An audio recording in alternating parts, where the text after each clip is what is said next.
edition of Focus TV. We got Octavia Wyatt here, Raymond Lyons. I'm Wilson Tarpe Jr. And welcome to season 6, episode 38 of the Focus TV. Octavia, we'll get straight to it. Been an interesting week. NFC East, through 2 weeks. Everyone's still excited in the division. The floor is yours.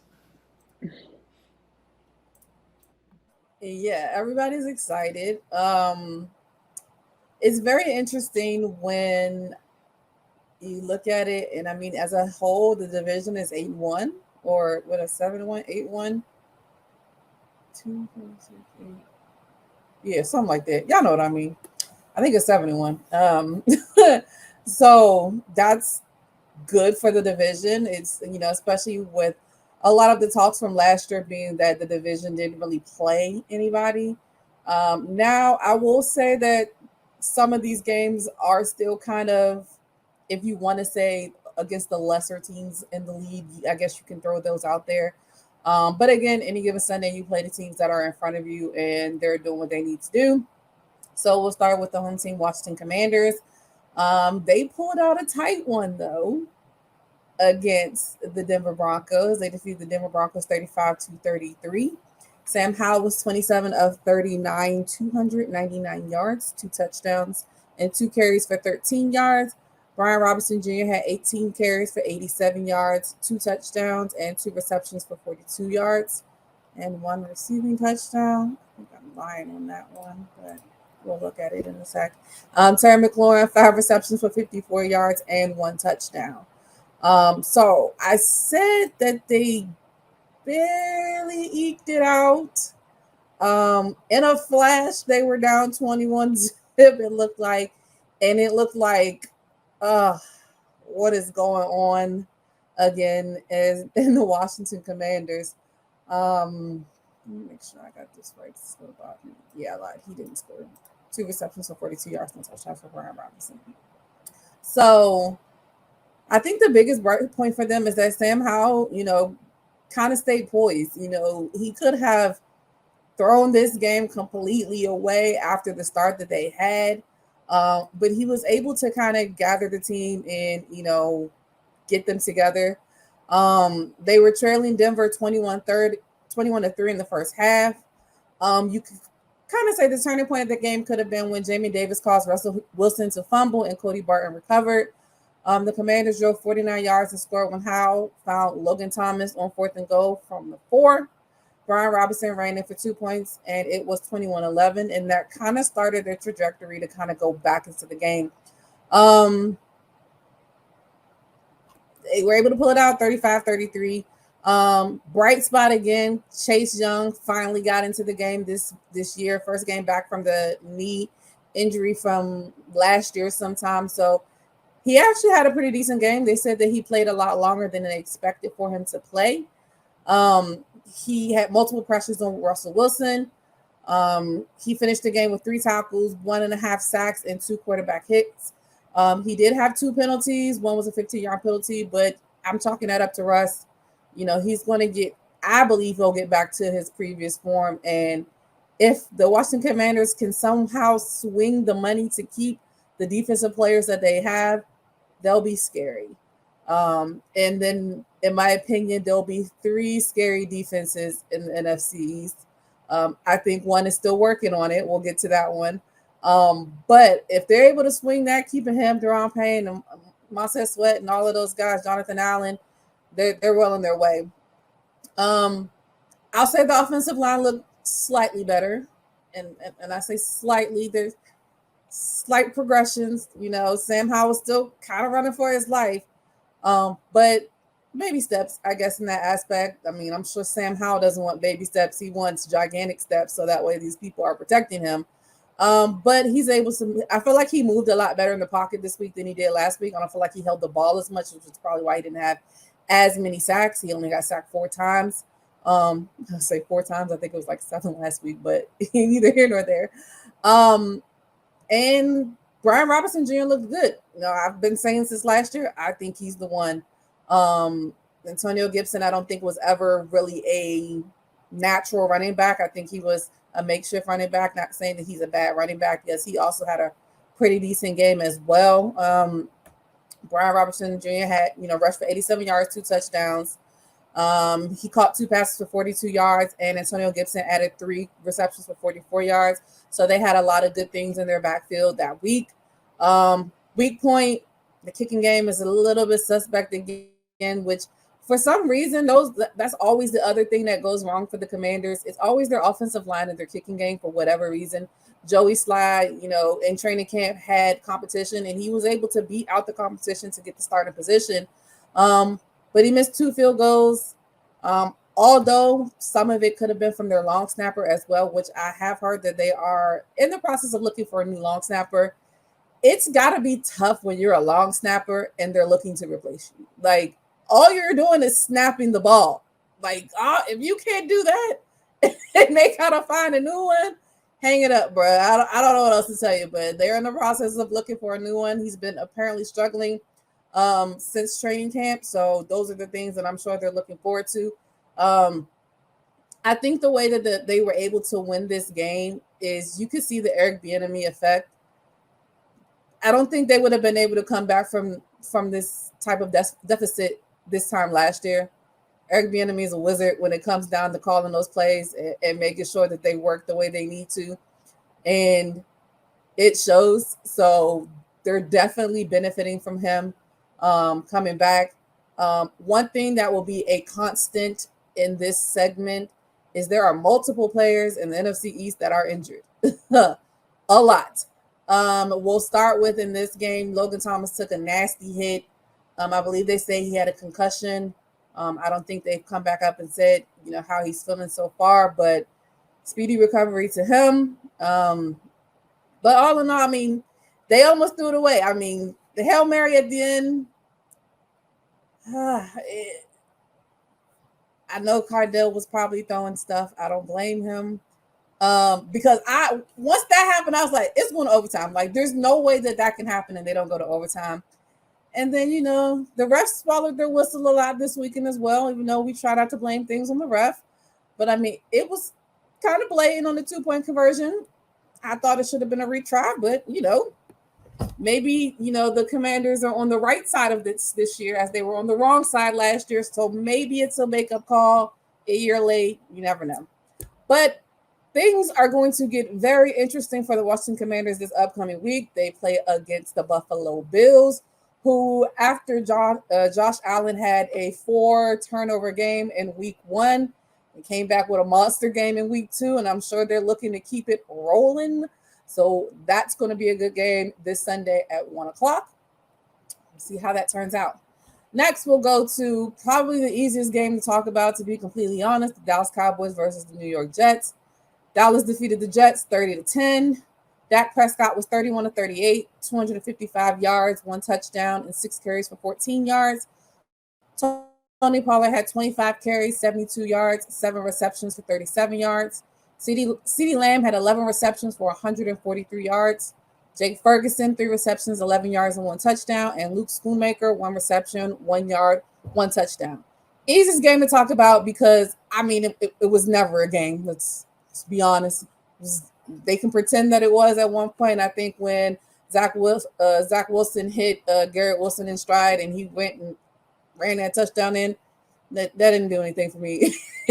It was, to me, the game was already lost because I hate to admit it, even though I have admitted it, but I hate to continue to admit it, that their defense looks scary. I mean, like, Jesus Christ. Like, I'm just like, okay, I hope our game isn't on primetime this year, and I'm sure it will be, but I hope it's not. I mean, Michael Parsons, we know how great he is. Last year they've compared him to LT. This year they're still comparing him to LT. There are even talks about could he possibly be the MVP of the league, which the last MVP of the league was Aaron Donald, and we see how dominant he is as well. My only pause, not saying that he's not worthy of that, is that these two teams in weeks 1 and 2 have not been that formidable when it comes to the offensive side of the ball, at least in those games. That's not to take anything away from their defense because they still have been crushing people. I mean, I don't know. I mean, literally, it's like Micah, if he can't get to your quarterback to take the ball, he's just going to rip it away from the running back at this point. I was, today years old when I heard Dalvin Cook was going to be the savior in New York. That's not look like that's working out too well. Brees Hall is like, yeah, I told you guys I was already here. I'm good here. But yeah, they intercepted Zach Wilson 3 times, forced 4 turnovers.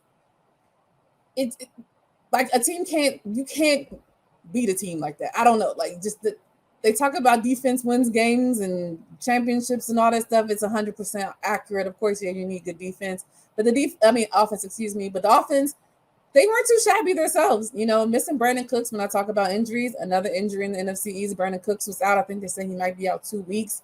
When he was a pretty big notable pickup for them in the offseason to kind of give some relief to CeeDee Lamb, which even though he doesn't look like he needs it, with the 11 receptions for 143 yards. He caught 11 of Prescott's 31 completions. He was over 100 yards in the first half. So I don't even know. I know the defensive rookie of the year was on the other side. I don't think he was too close to CeeDee for much of the game. I think he might have got on once, if that. Didn't look too promising for them. If I had to say anything, before I go to the one thing I think they could work on, definitely want to give Mike McCarthy some credit. I know we talk about him like a dog, and that's including Cowboys fans, so not just me. But he's been doing pretty well with calling the offense. He said he wanted to run the ball more, and he is doing that. They're currently have a 60% run rate for the season. In week 1, the team had 25 pass attempts and 30 rushes. In week 2, they had 38 passes and 44 runs. So they are running the ball more than they're throwing it. One petty stat that I looked up that I saw, they said Dak has now had 2 back-to-back games with no interceptions. Like, okay, guys, y'all can leave him alone. But I guess the only thing to really I could nitpick out with them is their red zone offense. The Cowboys scored 30 points, bolstered by kicker Brandon Aubrey's 5 field goals, but converted 2 of 6 opportunities inside of the Jets' 20-yard line. That's eventually got to get cleaned up because they're not going to – I don't want to say not going to, but it's going to be hard-pressed for them to continue to blow teams out like this. They just had their tour of New York. I suspect we'll be having the same conversation next week, though, because they'll be playing against the Arizona Cardinals, and – injuries again across the board. They got a lot going on down there as well. Buda Baker, who had been begging to get out, he's injured now. So I just don't see much happening. Now, my man Dobbs, he had a pretty decent game against the next team that we'll talk about. But the Dallas Cowboys will play against the Cardinals Sunday at 4:25. But the Cardinals did play against another NFC East team this week.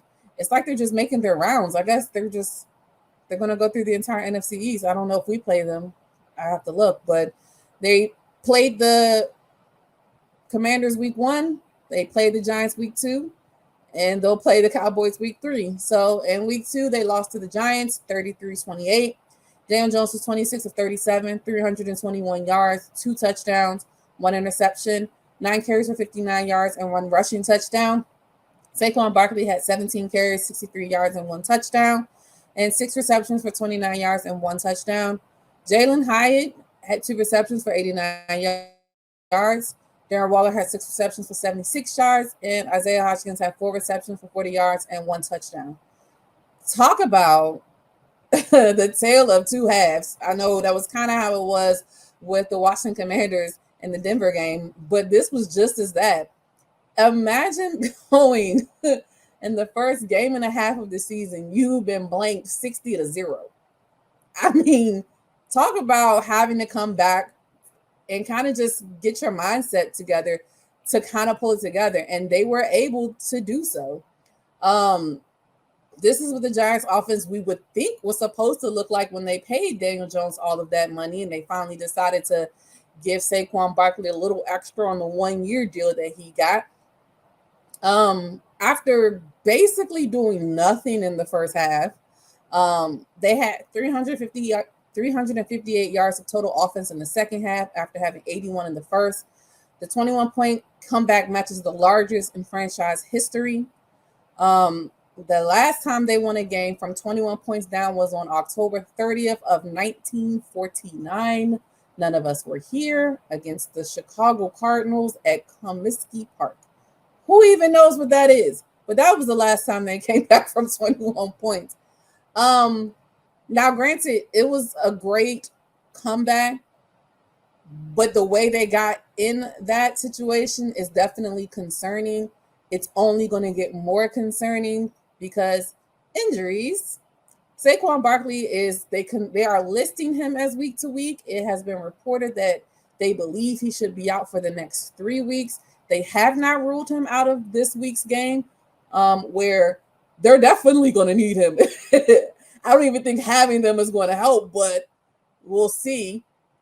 But he has they didn't say it was a high ankle sprain. They just calling it an ankle injury as of now. But it's a potential for him to miss some time. That's not a good look for them in this situation, especially with the offensive line playing as poorly as it is. You're losing somebody else that can at least try to get a hedge block on somebody that's coming after Daniel Jones's head. It's going to be very interesting. Matt Breida, good luck, my man, because you're next up. And I don't have much faith, but we'll see. But again, after the terrible first half they had, Giants quarterback Daniel Jones being under siege basically the entire first half. In the first half, he was 9 of 16, just for 62 yards. He was sacked twice and had another interception that may not have been his fault, but hey, he gets the stat. He then came back second half, finished the game completing 26 of 37 passes for 321 yards, 2 touchdowns, and a passer rating of 103.5. Remember last week he finished 8.62. So we have a huge jump. Got to give him a little bit of credit for that. He also rushed for 59 yards on 9 carries and another score. So that is what they have paid him for. I still don't think they should have paid him that much for it, but that is what they paid him for, especially against a team called the Arizona Cardinals, who we talk offline and we know that they are in the Caleb Williams sweepstakes. They're not looking to do much this year, although they're playing spirited in their first 2 games against the NFC East. Just wasn't able to pull out a win in either one of them. Flashes of Jalen Hyatt, his 58-yard reception in the first play of the second half kind of gave the Giants a little bit of life, kind of really got them back into feeling like they could possibly get in the game. And then also had a 31-yard catch late in the fourth quarter that set them up for the tying score. So if he can continue his trajectory and continue to, I just think get acclimated with the league, we can see what he can help them with. One thing that I'm looking for and trying to remember if he still plays for this team is Kayvon Thibodeau. I don't know where he's been. He's been a little bit missing. 0 tackles, no sacks, 1 pressure. That's not what the number 5 pick of last year's draft should be doing. So they're going to need him to step it up if they're going to try to make some noise. If there is ever going to be a time where somebody ever believes that all 4 teams from the NFC East will come out, even though I never believe that will happen, but some people think so. Even if they think it's 3, if they want to be the 3rd team, he's got to show up. He definitely wants to show up this week. They have a Thursday night game against Wilson's 49ers, who again is the other team on the NFC East that I think is just, they're well above everybody else. Just put it that way. That's a Thursday night game. Them primetime games ain't fun. I'm telling you, it's not fun. They already had the primetime with the 40-0. They do not want to have another one in primetime. I don't think they both can take it. So good luck to them. We shall see how that goes. Last but not least, Philadelphia Eagles. They also had a primetime game this week, last Thursday night. They played against the Minnesota Vikings, which, again, why are we still – we played them week 2 last year and week 2 this year. I don't know how I feel about it, but it happened. They defeated the Vikings 34-28. Jalen Hurts was 18 of 23, 193 yards and 1 touchdown, 1 interception, 12 carries for 35 yards and 2 rushing touchdowns. Welcome to the team. DeAndre Swift, 28 carries, 175 yards, 1 touchdown and 3 receptions for 6 yards. And my man Smitty had a day, 4 receptions, 131 yards, 1 touchdown. There were some injuries before this game as well. Kenneth Gainwell, who was the lead back in week 1, was out with rib injuries. So this made way for DeAndre Swift to have his first game as an Eagle, starting back home in front of his home team. He's from the area. I believe they said he had about 30 to 40 family members there. Random thing I saw on Bleacher Report, his dad is like a bodybuilder. He looks like he could run somebody over in the league right now. Like, it looked ridiculous. I'll just say that. So I can see why maybe he runs as angry as he does. But I mean, he had a great game. It was the first time that anybody has had, I think, over 150 yards rushing since LaShawn McCoy, because as you know, for the past umpteen years in the Philadelphia Eagles team, they have been running back by committee. Most of the times you're not going to have just one lead back rushing for majority of the game, but DeAndre was so effective, there was no way you could take the ball out of his hand. So now to me, it comes with a little competition. You know, Kenneth Gainwell was the lead in week 1. We know what he did last year and what the Eagles think of him. But I always knew if DeAndre Swift can stay healthy, it'll look good. So we'll see how that goes. On the injury front, again, there were multiple injuries for the Philadelphia Eagles in this game. Safety, whatever he plays, safety or cornerback, he switches. Avonte Maddox is out indefinitely with a torn pec, which is wild. He always gets injured for some odd reason. We were already without James Bradbury, who suffered a concussion last week. Kenneth Gainwell didn't play with the ribs. Nakobe Dean was on injury reserve with a foot injury. It's just getting a little out of control. Zach Morrow, who basically stepped in for Nakobe Dean, he also left the game. Quez Watkins, the third wide receiver, he also left the game. So Olamide Zaccheaus had to play a lot more snaps as well. So as ugly as this game was, the fact that they were able to win is all I care about. We know that they have not played their best ball. We know that they look rusty. We know that A.J. Brown is upset about receptions. I know that all wide receivers get this whole talk about, you know, you're a diva. We've seen the things that happen with Stephon Diggs on the sideline and Odell Beckham in the past, and people being upset. This is the one that, granted, I know because I'm biased and it's the team that I root for, I literally believe that there's no issue here.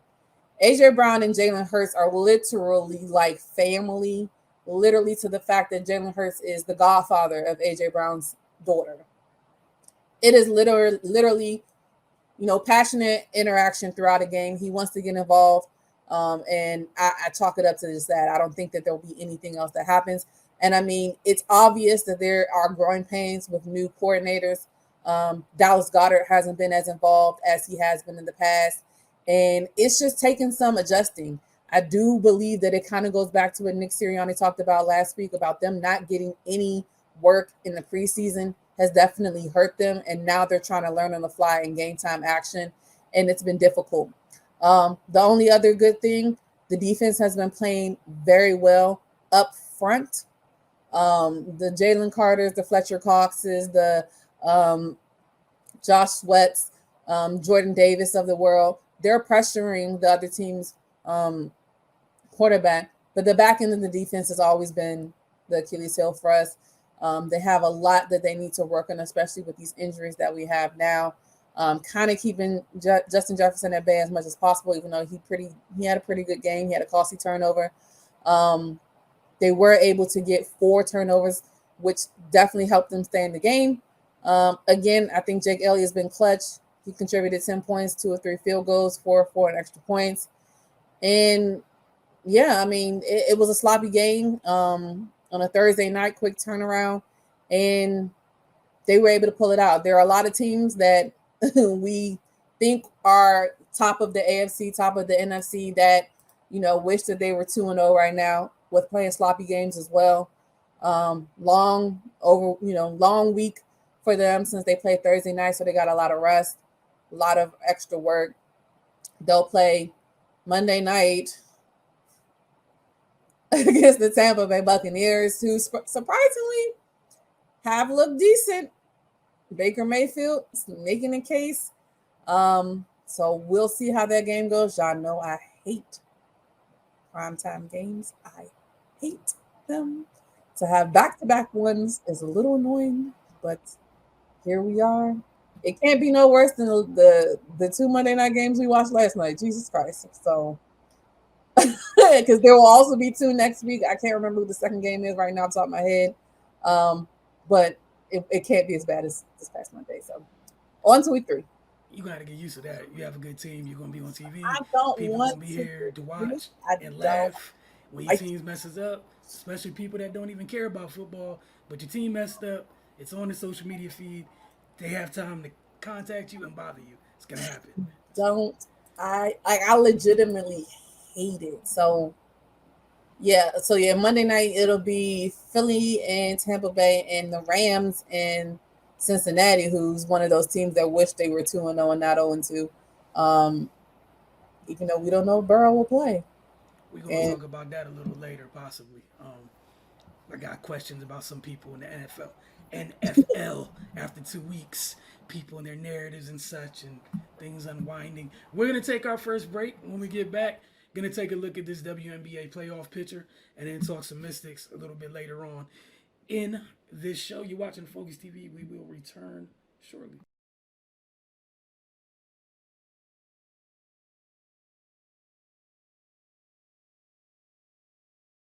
Welcome back to the Focus TV. Let me go ahead and get this up on the screen for you guys. Actually, let's do this the easy way. Do this, and then put this up here so everybody can see it. All right, so the Aces are the only team to advance through their first 2 games. They took care of the Sky. Shocker here, in 2 lopsided wins. It's a reason they were atop the league. The Sun and Lynx are tied at 1 apiece, with the deciding third game having to be played Wednesday night in Minnesota. Connecticut routed Minnesota in game 1, 90-60. Then the Lynx held off the Sun after going up early, 82-75 in game 2. There's 2 game 2s tonight as we're recording. We got the Mystics taking on the Liberty. At the moment, it's the end of the third. At this moment that we're recording this, the end of the third.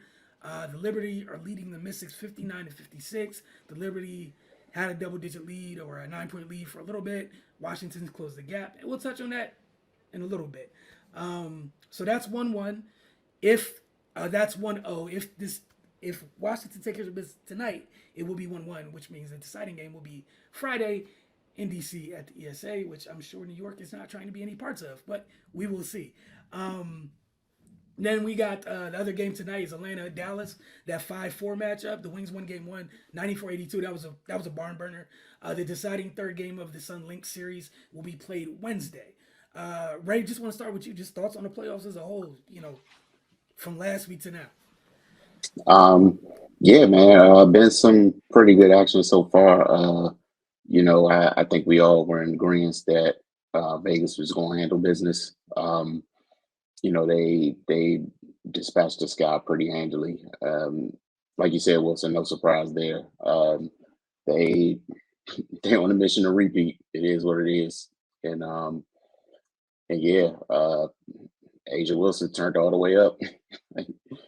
It seems like she hears the noise and is responding in kind. Dallas and Atlanta. I knew that was going to be a tightly contested series. But I mean that's not far fetched given it's the 4-5 matchup. But Dallas's size, man, that's a big team, and like the size moves, so it's just tough to deal with.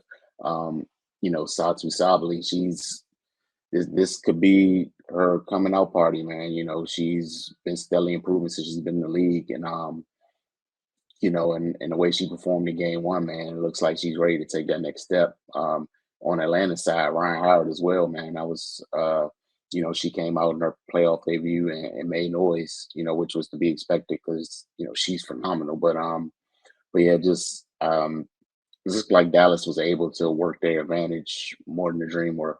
The Dream, they got a lot of size, but theirs is on the perimeter. But yeah, Dallas just overwhelmed them. Liberty and the Mystics. This this was going to be one of those weird ones. Game one, it just got away from the Mystics late. A couple misreads on screens against Sabrina, and she let it fly and knocked the shots down. And the score wasn't really indicative of how tight the game was throughout, but New York was just really able to stretch out their lead in the last few minutes going away. So they're in a tight one tonight. Some guarantees were made. And up until now, it looks like they're being fulfilled, but it doesn't matter if you don't get the W. The Mystics, if they lose, their season is done.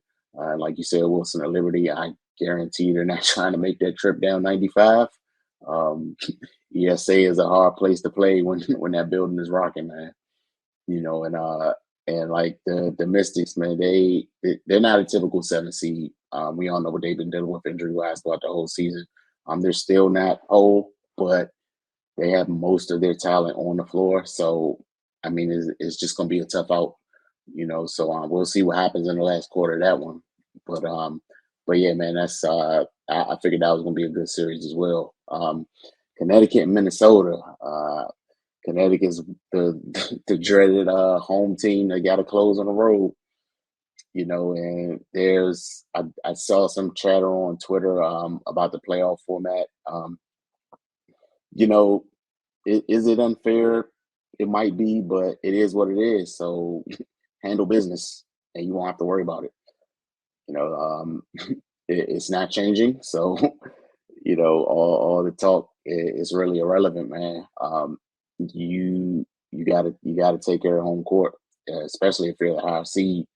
And for the lower seed, you're just thinking all I got to do is steal one. I get an opportunity to close at home. So Minnesota, they're in the best case scenario for them. They're going to be in a do or die game at home. That should give them a little extra boost.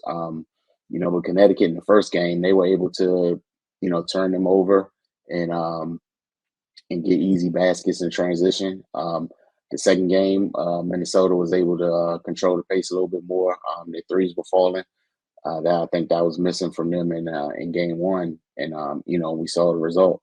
Again, whichever team is able to impose their will and take advantage of the things they do well, typically the team's going to win the game. So game one, Connecticut was able to do that. Game two, Minnesota was.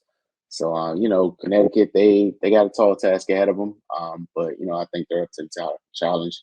They have an MVP candidate on their team, and they got an atomic bomb on their team as well, playing alongside her in DB. So yeah, man, that should be a great one. On the sidelines, Minnesota has one of the best coaches ever in the WNBA, so I know she's going to have those ladies prepared. So yeah, man, just really looking forward to that game and see who come out on top. Octavia, what do you think of the WNBA playoffs after a week? Yeah, kind of like we all talked about last week. I'm not surprised by the Vegas outcome. I mean, Chicago did everything they could, but they're just overmatched when it comes to the Las Vegas Aces, which, to be honest, a lot of teams are.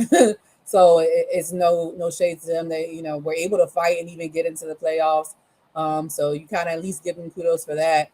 The Dallas Wings and the Atlanta Dream. That was one that I thought would be close, even though these teams recently played against each other at the end of the season. But yeah, I kind of agree with Brad. I just think that Dallas might be a little bit too much for them, but I don't think you can really count Atlanta out because they do have some young players that are playing really, really hard, and Ryan Howard. And I really do believe that Cheyenne Parker believes that this is like her coming out, for her to really get her just due that she feels like maybe she hasn't gotten over the years, with this being her first year as an all-star. So I believe they show up to play. They play tonight, right?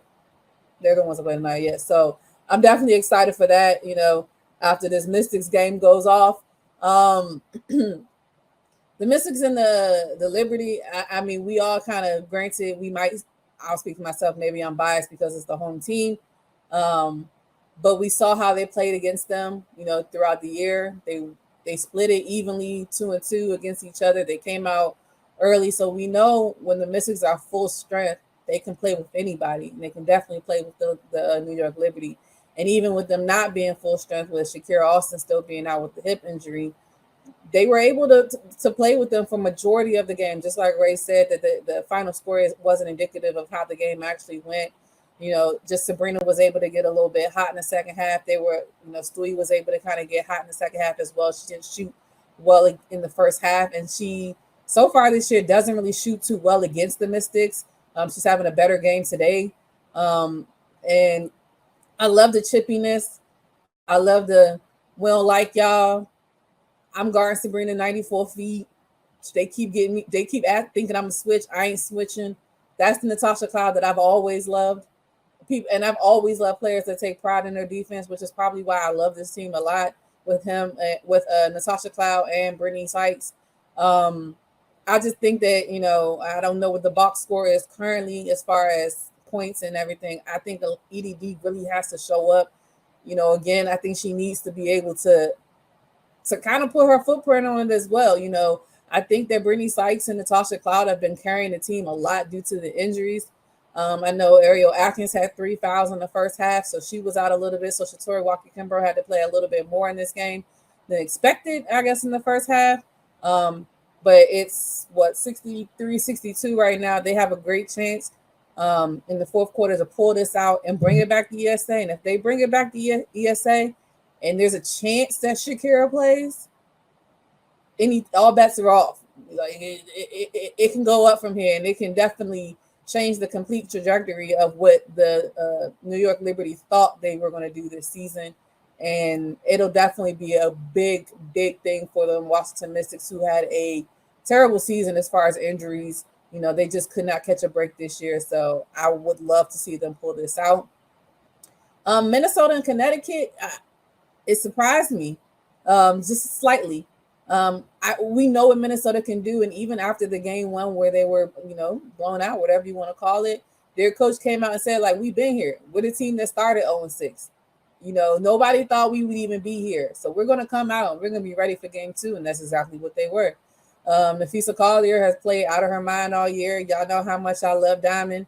And I think that they're going to do everything that they can, but granted, on the other side of the ball, we know Alyssa Thomas and DB can get it going in a hurry.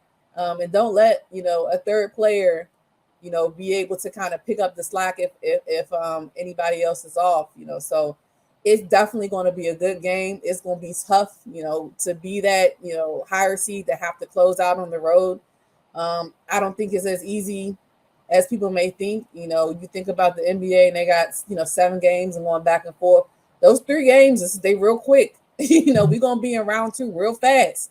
So it's a lot to me. It's a lot more pressure. You don't have as much time to have a bad game. And it's going to be tough when you're back in Minnesota.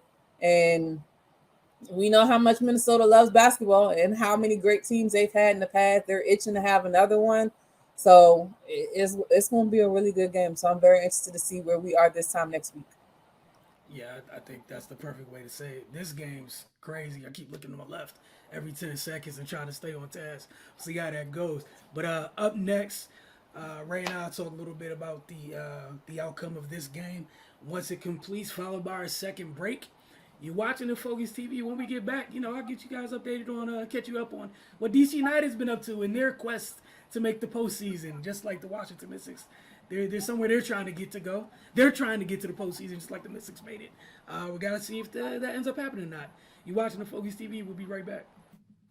Look, the Washington Mystics had a huge opportunity tonight to extend this series to play a final and deciding Game 3 at home on Friday at the ESA, but it took an extra period, but the Liberty were able to hold off the Mystics 90-85 despite a hell of an effort from Natasha Cloud. Obviously, big effort from the Mystics, but hell of a personal effort from her tonight. Just to let you guys know what was done tonight. She became the first player in Mystics history to record at least 30 points, 5 rebounds, and 5 assists in a playoff game. She scored or assisted on 53 points tonight. Huge. We heard the words after, between game 1 and game 2. She came out here. She backed it up. 33 points, 6 rebounds, 9 assists, and 4 steals tonight for Cloud. But in the end, it was a little bit too much Jonquel Jones on the glass. Played a pivotal role in this for Washington. But they had their opportunities. So, Ray, the floor is yours. Yeah, man, definitely some missed opportunities, in a game this tight. Every play counts, and they and they missed some big ones. Most notably the turnover at the end of the regulation for from Natasha on the inbounds. With as great as she played, it sucks to have that play in that moment, man, because that was huge. They had opportunity to go up, but yeah, man, that's the way the ball bounced tonight. You brought up John Quill. I thought she was definitely the difference maker in both games. She made it a point to sit down in front of the rim and make life easy,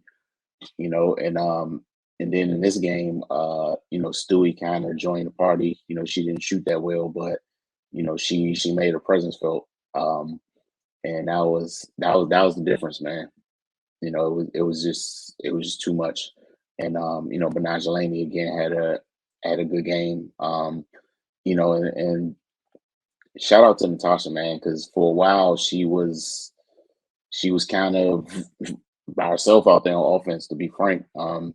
The Liberty, they were making it a point for Elena not to see the rim, and they were daring to beat them. And she did everything she could. And no one else was really able to get going. Maisha, she was a factor offensively in the first game. Couldn't really match that tonight. And yeah, man, Ariel early foul trouble probably threw her out of rhythm a little bit. So yeah, it was, like you said, man, they were right there. There was a lot of opportunities to be had. But congrats to the Liberty, man. They did what they had to do. You know, the when you have the weapons they have with Stewie and and Jean Quill, Sabrina, she had a rough go of it tonight. Natasha Cloud was determined for her not to be the difference maker in this game, and she did her part. Um, yeah, just the others were just too much, and it led to the Liberty getting the victory. It definitely was a huge opportunity miss to be able to have the opportunity to close out on Friday at home. If anybody's been in a sold out ESA, that place gets rocking, man. And the Mystics play well in their building. So that would have been, if they were able to get themselves in that position. I'm going to be honest, I would have liked the chances, but unfortunately they weren't able to get it done tonight, and the Liberty would advance.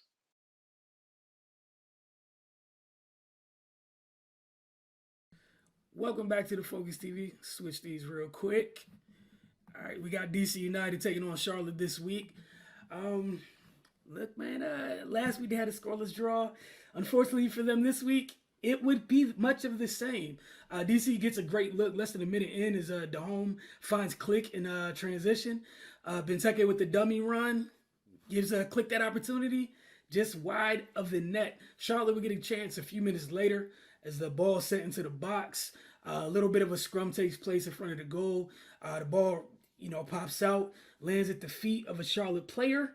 But it was Benjamin Bender just couldn't get the ball on the right side of the post. Similar to Matthias Click. You see that in a minute. It's unfortunate. The ball just squirts loose right here. Point blank shot, and that's what happens. That's how games end up being scoreless draws. Just big missed opportunities for both groups. You got Bono sending it up top to Benteke. Chris does an outstanding job winning the aerial battle. He flicks it forward with a nice header to a running Fajardo, but Jose can't get enough on it to challenge the keeper.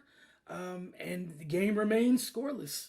Then a little bit later, it's Ruan making a nice run. He slides a pass across the box, and Click gets another opportunity, but it can't capitalize. If you guys get it, this is the theme of the last 2 weeks for DC United, is creating opportunities, not being able to capitalize. This is what you pay Benteke for. Climbs the ladder, flicks it ahead. I know he wants that touchback. I know he would love to have that shot back right there, or even that first touch off the header from Benteke. Then you had a really big moment for Charlotte is Bronico gets a clean look inside the 18.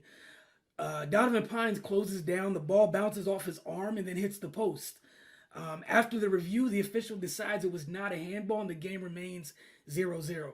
This was huge in this game because I could see where Charlotte players felt that maybe just sort of kind of handball. What are you doing, ref? You see them all going crazy here. You're going to see in the replay why they went nuts. Because if his hand didn't hit it, it's probably bouncing into the goal. Possibly. But we'll see. You guys can be the judge of that. Christian Benteke would get another look, and it would result in another save. Another big opportunity for him. He did a great job creating opportunities and making the most of them in space. Obviously, every team they play is trying to do their best to limit his touches on the ball, especially in their box. The last thing you want is him getting comfortable. You had Russ Canals pick up a yellow card, and then the score was 0-0 at the break. Charlotte had a very bad giveaway and had a bad bounce off of clearance, but DC couldn't capitalize. We're going to see Christian Benteke a little bit later climb the ladder again to go get a header. It was punched away. A great job by the Charlotte keeper. But again, that was the theme of the night. You had another miss in the 65th minute. Benteke 1-on-1. This time, this isn't it, but he ends up kicking the ball off the goalkeeper's neck. The keeper made a save with his neck. That's the type of game it was, where he was in the way, but he didn't track the ball well enough. It just went off his neck. It was just unlucky bounces. Again, this game ends in a scoreless draw. As far as the standings go, DC remains in 9th place, which is above the line, so they're still in postseason hunt. Chicago's 2 points behind them. They got a very busy week. DC United, that is. They got Atlanta United on Wednesday. Both of these games are home. Atlanta United on Wednesday, then they turn around and take on the New York Red Bulls on Saturday. So next week it's going to be really clear if they're looking up at the line, if they're comfortably above the line, and we'll have a better idea what it looks like, what their postseason hopes look like. So again, regardless of everything, much like we said with the Mystics, they are firmly in control of their destiny. DC United is. It's just what they end up doing with it, honestly. And again, when we check back in with you guys next week, we'll know. All right, so just a little bit of rapid fire for you guys tonight, because the NFL through 2 weeks has given us so much content. Just so much.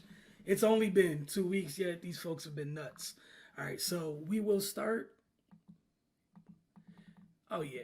Everyone's favorite quarterback. You guys know where I'm going with this. If you didn't, here we go. Zach Wilson. The Jets are now 1-1 after losing to the Dallas Cowboys 30-10, as Octavia laid out earlier. After Rodgers went down last week in last week's opener, head coach Robert Saleh went on to say that Zach Wilson, he stated that Zach Wilson is their guy. And I mean, that sounds good. It's one game. Now we're 2 games, a whole game removed from Aaron Rodgers. And again, 10 points. I know they played Dallas. Dallas has a great defense. 10 points. Do you want to waste a defense like this if you're the Jets? Do you feel like Zach Wilson can figure things out? Ray, what do you do here? Or do you make a swing? You do what you have to do and go get you a quarterback. So you go get you a veteran, so you feel like you can still make the most of your season. Yeah, absolutely, man. Like, why would you waste time like that? Yeah,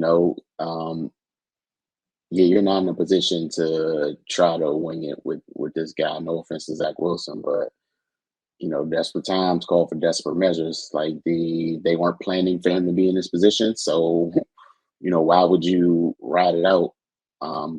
Something disastrous happened, and you need to make a move to salvage your season. And like you said, man, with the type of defense they have, it will be foolish to waste it. That's professional malpractice, man. Like, just go get somebody to manage the game and allow your defense to do what they do. But as we know, a not so great quarterback can compromise a great defense, because you're giving up field position. You're going 3 and out and having them on the field a whole lot. They're human. They're going to get tired, and it's a long season. So yeah, just cut the foolishness, man. Like, have a conversation with the youngster and tell him to be a professional and do what you do. But in no way, shape, or form should you just you're basically punting on the season if you want to roll with Zach Wilson. Again, man, like, no disrespect to him, but we dealing in reality here.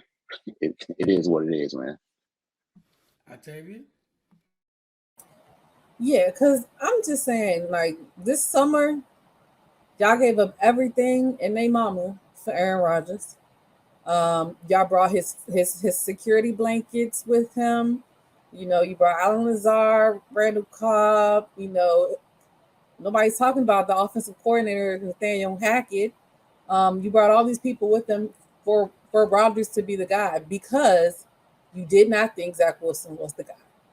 So because Aaron Rodgers is not playing, I don't know why that changes the situation that Zach Wilson is not the guy.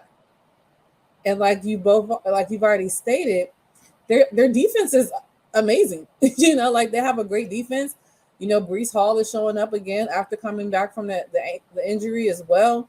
You know, they got both rookie of the years and Sauce and Garrett Wilson, and to see Garrett Wilson be so frustrated, you know, before he got that one hitch catch, and it's like he can't even, you know, run in stride and run any routes. He got to get an intermediate route and take it to the house in order for him to even get involved in the game. You know, so it's got to be frustrating. I mean, we're talking about a team last year that were wearing Mike White shirts, literally the third string quarterback shirts for this. And granted, yes, by watching Hard Knocks, you can see, you know, some progression and some improvement in Zach Wilson. But like you all say, y'all don't have a year to waste. You know, you don't have that time. I mean, I don't know how long Robert Saleh has been a head coach, but it's been enough years where they could get close to one to pull the plug, you know? So it's not, this is not, you know, a sit back and wait. And I mean, yeah, you're 1-1 now, but it only gets worse as far as their schedule. Like their schedule is ridiculous coming up. And I'm like, I don't know who y'all think. I mean, let me see. They play, Jesus Christ. It's like they just played this. They just played the Bills. They skated out of that one, to be completely honest, because Josh Allen gave them a gift. They lost to Dallas. They play New England next week, who has a good defense.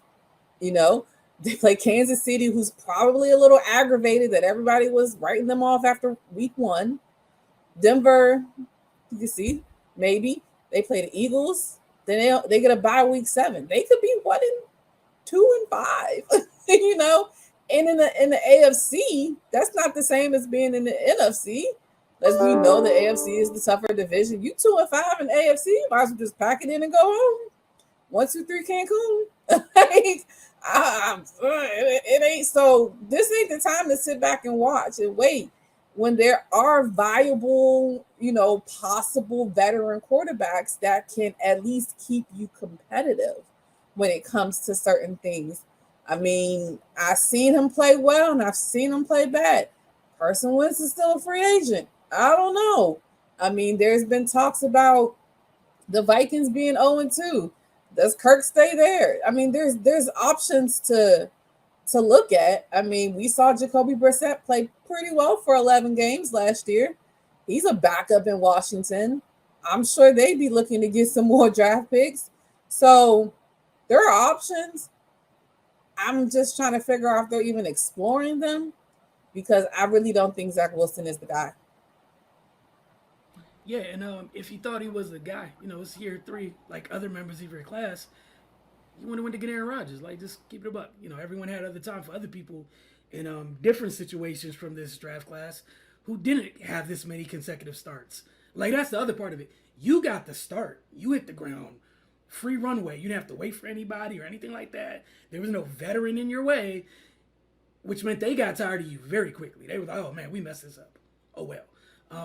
Yeah, I'm interested to see what they do. Whether it's Kirk Cousins, like, I'm not even going to lie. Man, call Oakland. They got Aiden O'Connell. They already know they like Aiden O'Connell. Tell them to keep Aiden O'Connell. You take Jimmy, let him come do what he normally does. Hand the ball off to Brees Hall, check the ball down, and life will go on. But if it's Kirk, like, I would swing for Kirk. That could be the home run thing to give you something similar, because at least in this system, Kirk knows the system. Yes, Kirk is a robot, but Kirk knows the system. And it's a dramatic difference between Kirk the robot, who throws for 5,000 yards just because, and whatever the heck we watched that young man do last week. I don't know what Zach was looking at. I have no idea. On to another quarterback, though, because I have time and I'm very petty. Joseph Burrow. He was injured in preseason, had a calf injury. And we believe the calf injury it's believed to have been re-aggravated during the loss to the Baltimore Ravens. I'm a firm believer, Ray, I think you agree with this as well, Octavia, that if you're out there, you're good. Like I think two things can be true. You're nursing an injury, but you're out there.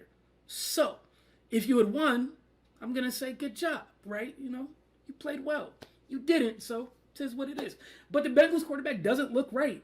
So why it's not the same situation as the Jets, Octavia, should they sit Joe Burrow? It's a calf injury. We've seen what calf injuries in other sports have turned into. Sometimes those turn into Achilles injuries. Do you sit him down, and also, can you afford for him to sit? Octavia. I think the answer is yes and no. Yes, you want to sit him down. Can you afford to sit him down? No. Much respect to whoever, I think it's Jake Browning, who's just the backup, ain't gonna cut it. Not gonna do it. T. Higgins and Jamar and Tyler Boyd, they not about to just be running for no reason. They need the ball to reach them. But yeah, like you said, if you out there, you healthy. Because I mean, I watched in agony Patrick Mahomes drag his ankle to a Super Bowl. I mean, drag his ankle to a Super Bowl. So it can't be too much excuses. So it just looks bad. I don't know what they're gonna do. Again, AFC being 0-2, it's gonna be kind of tough, but I mean, crazier things have happened. Do I think they'll sit him? Nope. I'm hoping that it does not cause him any further injury. But I think we'll see him suit up again unless he really can't walk. I think he'll be out there. Ray, if you're in charge making this decision, what we doing here? Yeah, they in between a rock and a hard place because, like Octavia said, they can't afford to sit him. So my guess, he'll be taking snaps until he can't. And I mean, that's just the reality of it. I'm sure he understands what it is. Unless he's physically unable to play, then he'll be playing. They don't have a choice. That's just what the situation they're in. I mean, it definitely sucks, and of course you don't want any further injury to him. But they're running the team and got to try to win games. So yeah, he'll be out there.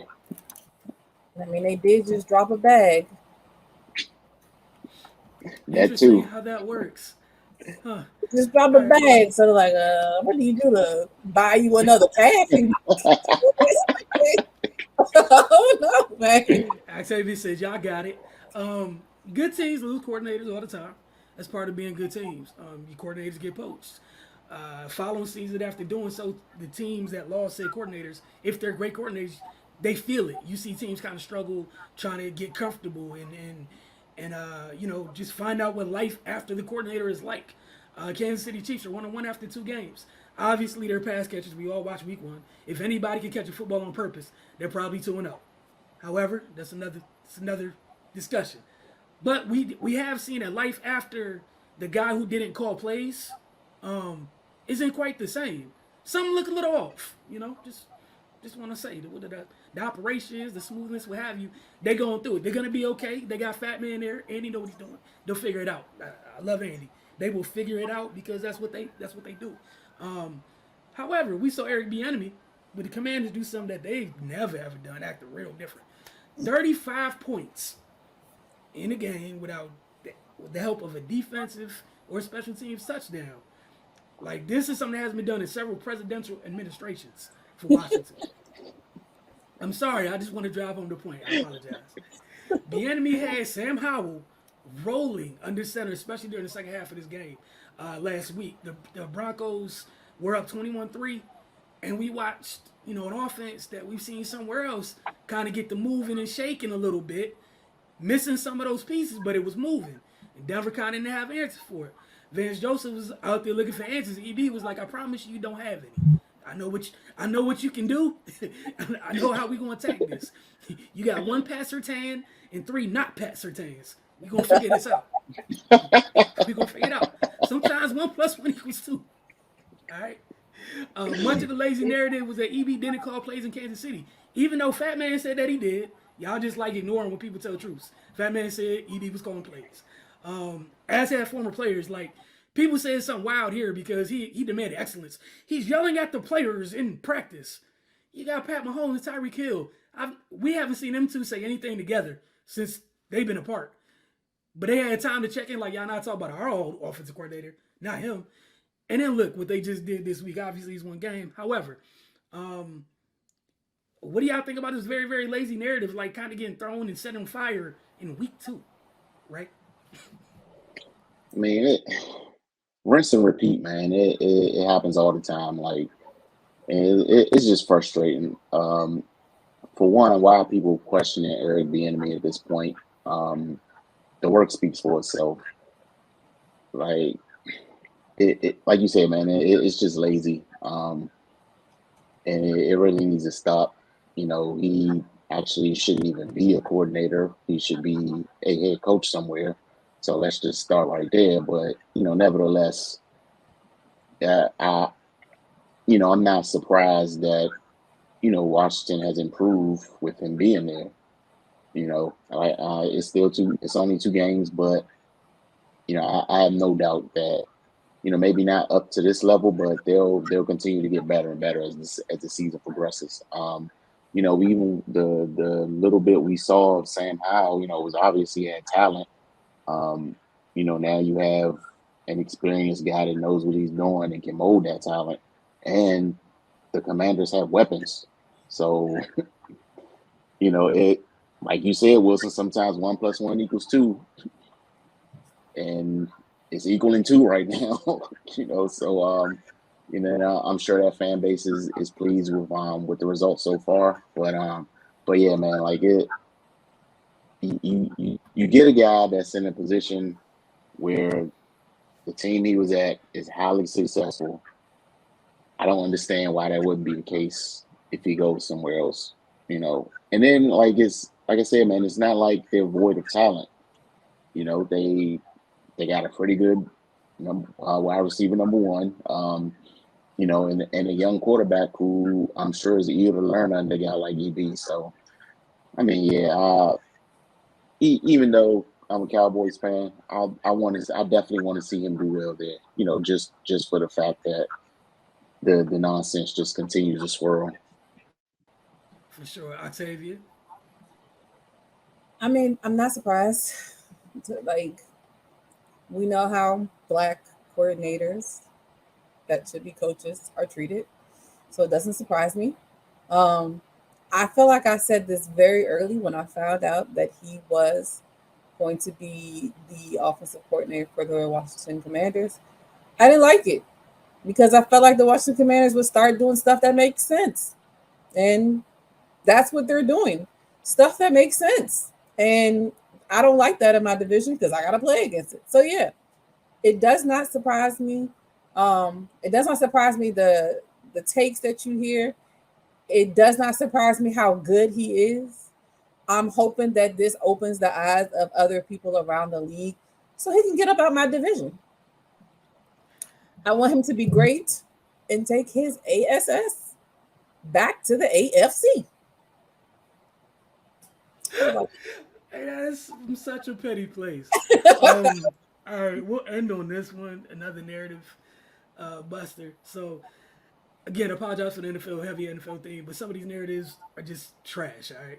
So, former MVP, we got to start there since people like listen accolades for other people. Former MVP single caller Lamar Jackson. We've heard a lot of nasty, lazy, disrespectful, and discussing things at times about what this dude brings to the table, or his lack thereof from a passing standpoint, right? those of us that fought hard against said narratives have been looking forward to seeing what Lamar would do in a forward-thinking or modern offense with modern passing concepts, maybe a couple weapons here and there, aka not Greg Roman's offense. Through 2 games this season, he's 41 of 55 with 406 yards, 2 touchdowns, 1 interception. Nothing too special. However, his completion percentage is 74.5%. The Bengals came out here this past week and was like, sit in the pocket, and he was like, bet. That's what just happened this week for everyone. His quarterback rating is 99.5. Again, just 2 games, but he has more. He's been empowered and given more control in this offense, and it's similar to the type of control he had in college in Bobby Petrino's pro-style system at Louisville. Thoughts on Jackson's start to the season? Again, everything we talk about tonight, there's only 2 games in, but Octavia and then Ray, and we'll get out of here. Again, not surprised. You know how they talk about black coordinators? They talk about black quarterbacks too. Oh man. Again, not surprised. Something similar that I feel like even Jalen Hurts is going through. New coordinators. It takes time to get acclimated to things. Now, granted, Jalen Hurts' new coordinator was his quarterback coach, but it's still a new position and it's still a new offense that they got to get, under their belt. We saw week 1 with, Lamar Jackson. And that's all everybody wants to see. Him struggle, him not, play well. And all we've been talking about for the last few years is get that man some good wide receivers. We'll see what happens. And he got some good wide receivers. Zay Flowers looks amazing. I mean, I saw it in the preseason, but watching it now and seeing him on my fantasy team kind of makes it a little bit better. He didn't have Mark Andrews week 1. Talk about that. They're already without, which one is it? They got so many goddamn running backs. I can't, J.K. Dobbins, that's the one with the Achilles injury. He's out. They're still getting everything. Oh God. I'm sorry, watching this game too. They're still getting acclimated to everything. So it doesn't surprise me what it takes. I expect nothing more than for him to continue to improve and be able to, prove the haters wrong. I'm sorry, I saw the same thing you just saw while you were talking. I apologize. Ray. I'm trying to talk. I'm like, what are we doing? Yeah. No, they've been ignorant about Lamar for a very long time now, so I pretty much just tuned it out. He's doing what he needs to do and just producing on the field. And I can't even say that's the only way you can, shut him up, because you started former MVP and yet and still, right? So I would just hope for his sanity, he just doesn't even take this stuff in. But yeah, man, his talent should not be questioned at all. Like you said, in college, he did this, so I don't understand why it's a question as to whether he can do it or not. So, but I choose to live my life not being stupid. So, the narrative is going to be there forever. But yeah, man, I just hope he continues to do well. We want to thank y'all for tuning in this week. We truly appreciate y'all. We'll see y'all next week. Don't forget to get over to thefocustv.com. And then also follow Focus TV on all your social media mediums.